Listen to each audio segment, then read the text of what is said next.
Tu la vois la déchirure là? Enfin, la réparation de la déchirure plus exactement.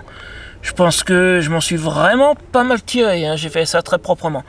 En même temps, ça n'est pas ma première déchirure, ça n'est pas ma première réparation non plus. Avoir une déchirure comme celle-là sur ta tente, une petite déchirure ou même en fait, même beaucoup plus grande, je te montrerai dans un moment. J'en ai une qui fait presque 50 cm de l'autre côté de la tente. C'est pas la fin du monde. Et celle qui est de l'autre côté, j'ai pas fini de la réparer justement. Je me suis dit que je pourrais finir de la réparer avec toi pour te montrer la bonne technique qu'une amie m'a apprise il y a maintenant pas loin de 4 ans. J'en avais jamais parlé, mais c'est un truc en fait qui arrive de temps à autre. Tu pourras pas l'éviter, c'est juste pas de bol. Alors là, celle-là, je me suis creusé la tête pendant un moment. Comme ça, près du sol, dans une zone où normalement il se passe rien. Qu'est-ce qui a pu arriver? C'est pas un chat, au début j'ai eu un doute, mais un chat, ça serait vertical. Là c'est horizontal, c'est pas un chat. Et puis, il y a à peu près une semaine de ça, une nuit j'ai été réveillé par un bruit de plastique. Et j'ai chopé ce gars-là, dans un sac de chips, que j'avais complètement oublié de jeter. J'ai fait une bêtise, j'aurais dû le jeter sur le moment.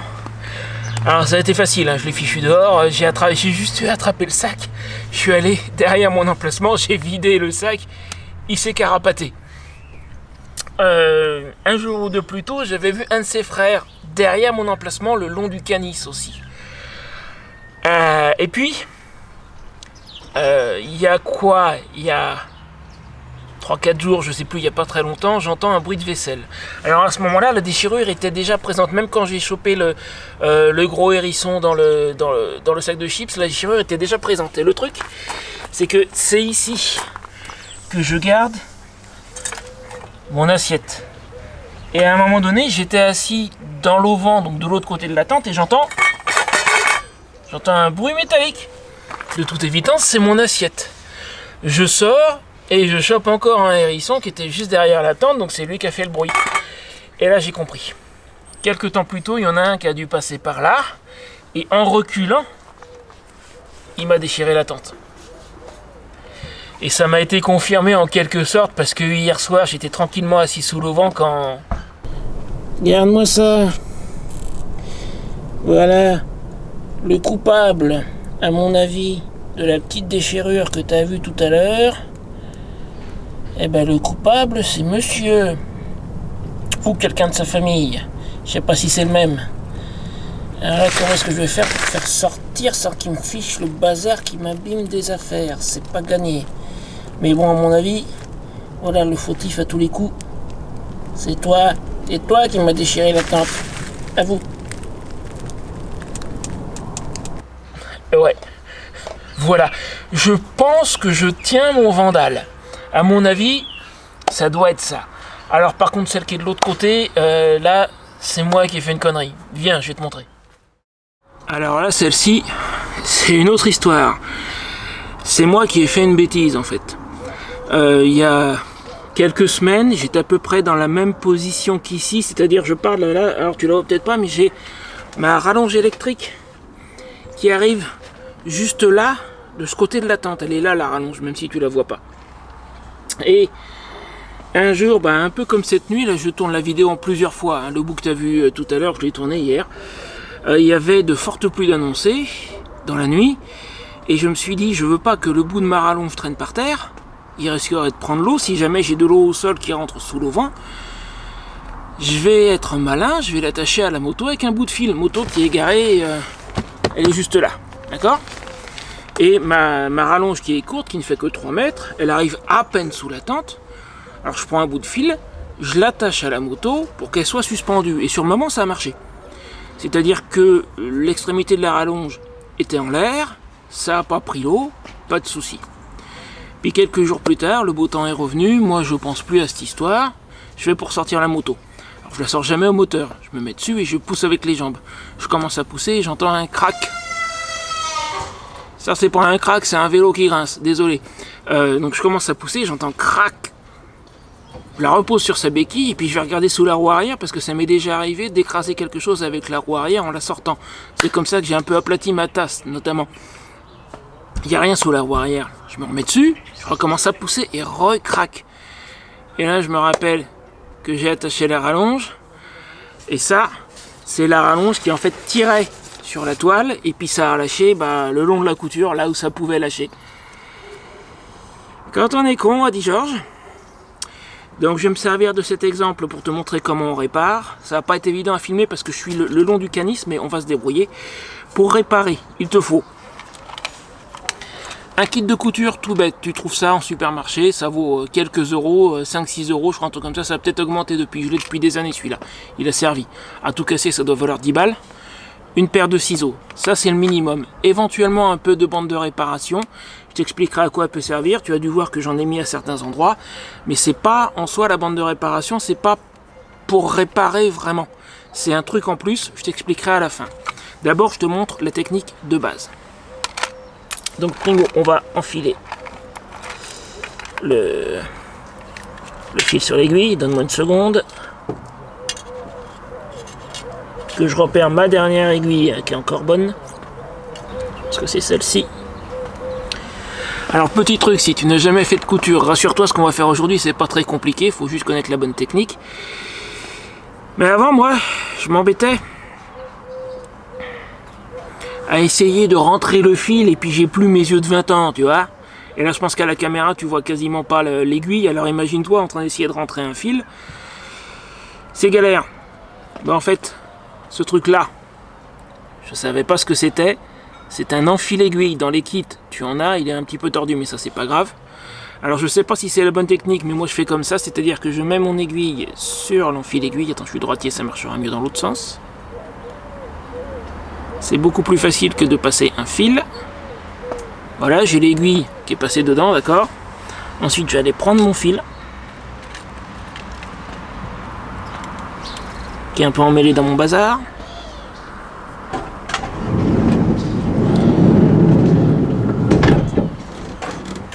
Je passe le fil dans l'enfile-aiguille. Alors j'espère que tu n'es pas trop loin. C'est pas évident à filmer d'ici. J'ai pas ma petite caméra avec moi. Je peux pas trop m'amuser à faire des vues en plus. Voilà, là j'ai passé le fil dans l'enfile-aiguille. Et maintenant, je ressors l'aiguille. Et voilà. C'est super facile en fait ça. Ensuite, je vais prendre une bonne longueur et je vais doubler mon fil. J'espère que tu peux voir. J'ai deux brins de fil, un de chaque côté, d'accord? Alors ne le fais pas trop long, parce que si tu le fais très long, au moment où tu vas coudre, ça va s'emmêler, tu vas faire des nœuds, tu vas te coincer.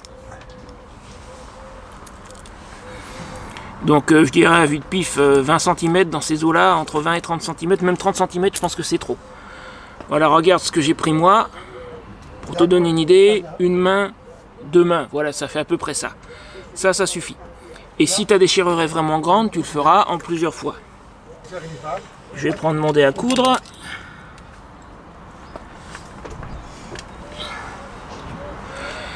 Et je vais commencer à coudre, mais il y a une technique bien spécifique si tu veux quelque chose de solide. Je vais rapprocher la caméra et je vais te montrer déjà ce qu'on va faire. Si tu regardes la réparation que j'ai déjà faite, tu verras un motif en Z en fait. C'est horizontal, puis ça part en biais. Puis c'est horizontal, puis ça part en biais. C'est ça qu'on va faire. Alors déjà, le fait d'avoir doublé le fil, tu vas gagner en solidité. Et en faisant ce motif-là, encore plus. Donc je vais prendre la partie que j'ai pas finie, elle est en bas. Alors attends, il faut que je descende la caméra. Voilà, comme ça on est à la bonne hauteur. Alors, ce que je vais faire, dans un premier temps, je vais commencer par derrière. Je vais me mettre là, la bande de réparation, je t'expliquerai tout à l'heure à quoi elle sert. Je vais peut-être coudre un peu de en bas, limite, je vais t'expliquer tout de suite. En fait, c'est juste un bonus en plus, c'est pas un indispensable, la bande de réparation. Si tu te contentes de mettre de la bande de réparation, elle va probablement pas tenir, du fait que ce soit déjà déchiré. Par contre, tu peux la coudre avec ta toile. Et là, ça va rajouter de la solidité, en fait. C'est pour ça qu'à certains endroits, tu vois, la bande de réparation est cousue, là. Alors, pour bien fermer... Excuse-moi. Je vais faire exactement pareil. Je vais repartir là où je me suis arrêté. Dans un premier temps, je vais juste faire une boucle. Alors il faut pas que ça passe au travers. Donc je contrôle avec ma main gauche où se trouve le bout. Et je vais repasser dans les mêmes trous 2 fois. Je vais faire devant, derrière, devant, derrière. Là. Alors j'espère que ça va bien se voir à la caméra. C'est pas évident de filmer là où je suis, mais j'ai pas trop le choix. Hein. J'essaie de me mettre dans la lumière là. Donc tu vois le trou où je suis passé une première fois, je vais repasser dedans. Et de l'autre côté, même chose.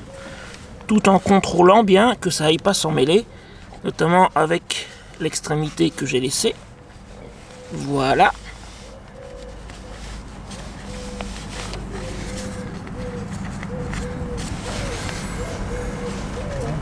Côté face, même chose. Je repasse dans mon premier trou.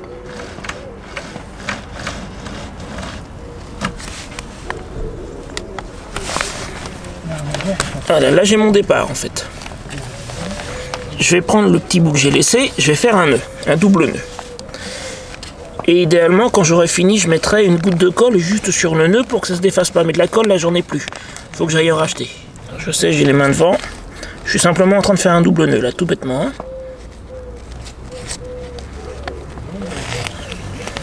Voilà.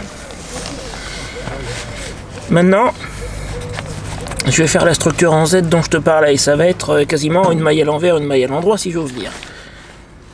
Donc là, je suis côté fermeture éclair. Je pense que tu dois le voir normalement. Attends, j'essaye de contrôler, mais c'est pas évident. Je suis de ce côté-là. Je vais partir en biais vers l'autre côté.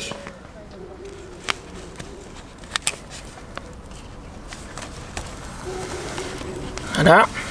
Le petit bout qui dépasse, à la limite, je vais le couper tout de suite parce qu'il m'embête.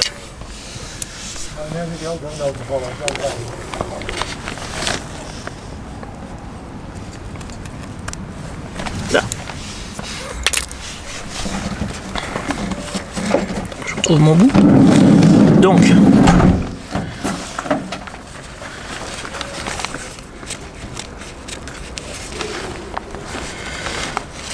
là, j'ai commencé ma structure en Z. Tu vois, je suis parti. J'espère que c'est visible. C'est vraiment pas évident à filmer. Hein, je suis désolé. Je suis parti. Je vais remonter un petit peu la caméra. Trop basse en fait. Je suis parti en biais. Là. De l'autre côté maintenant. Je vais aller à l'horizontale. Je reprends mon dé à coudre. Ah, il y a un bout de fil qui m'embête. Là, je vais aller à l'horizontale et comme tout à l'heure, je vais repasser 2 fois dans les mêmes trous. Une fois.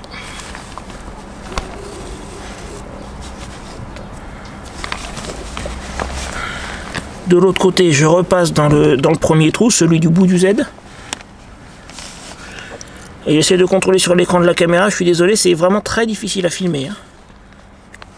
Je ne peux pas déplacer la tente. Donc là, ma couture à l'horizontale, je vais repasser une deuxième fois dans le premier trou. Je vais refaire un Z, mais du côté opposé au premier.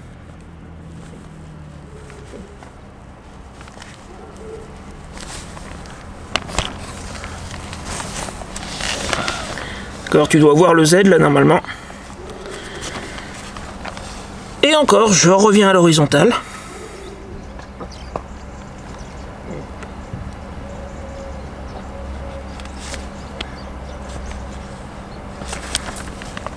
Ouais. Je me suis trompé, je suis en plein milieu. Faut que j'aille plus loin. Donc disais-je, un coup à l'horizontale, un coup en biais. Je repasse dans le premier trou.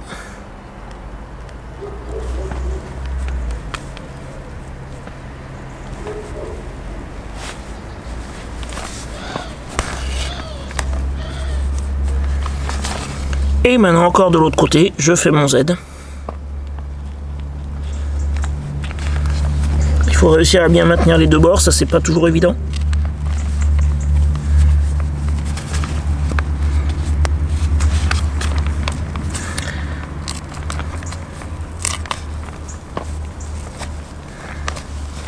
C'est un poil plus difficile avec la bande de réparation en fait, mais derrière ça sera plus solide.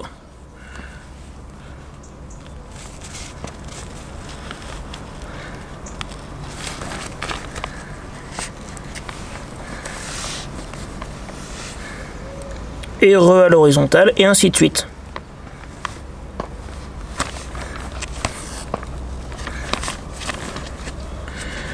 Et là, attention, je suis en train de m'en mêler.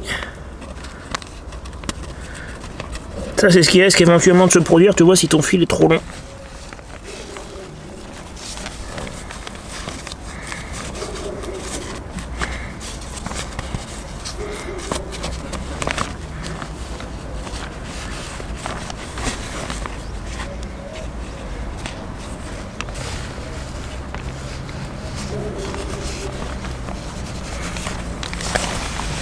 Voilà.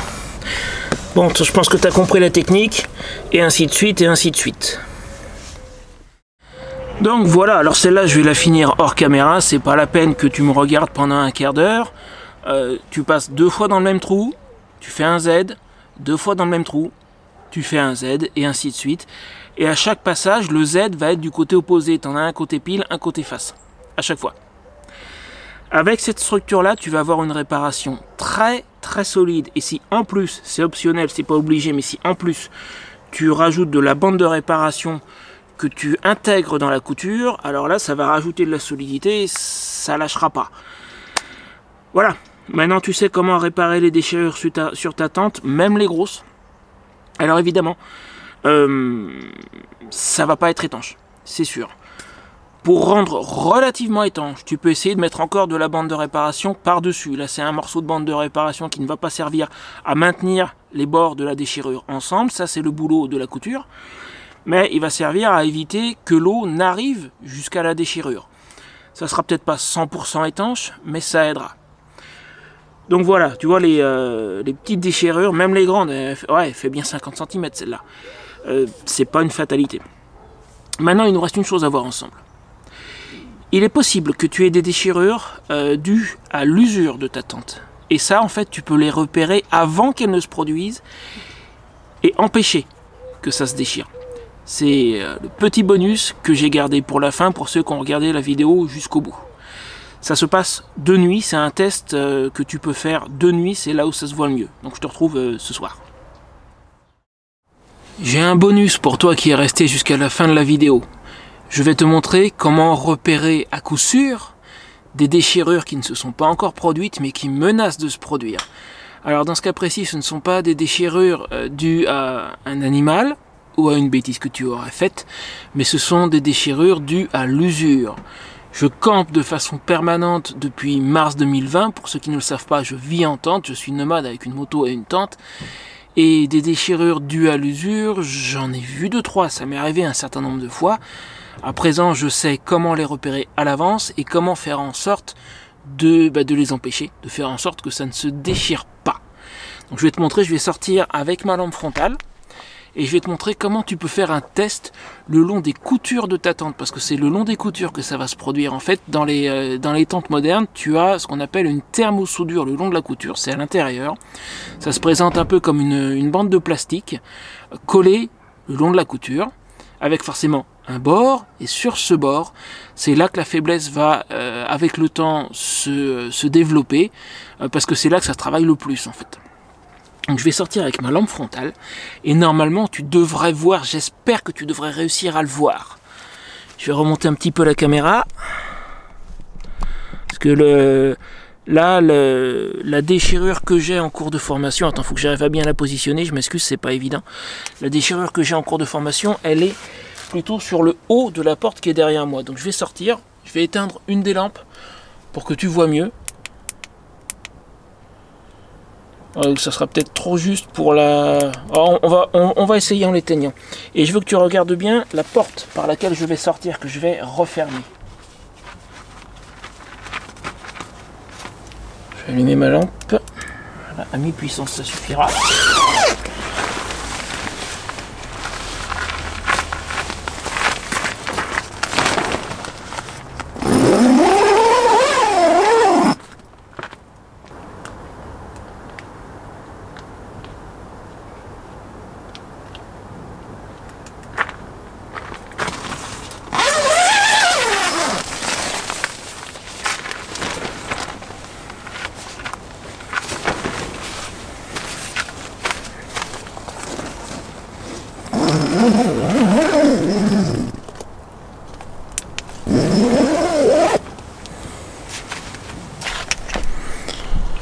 Voilà, j'espère que ça a été visible, j'en suis pas sûr, je verrai en visionnant la vidéo, je croise les doigts, c'est la deuxième fois que je le fais, je me suis mis un peu plus loin ce coup-ci.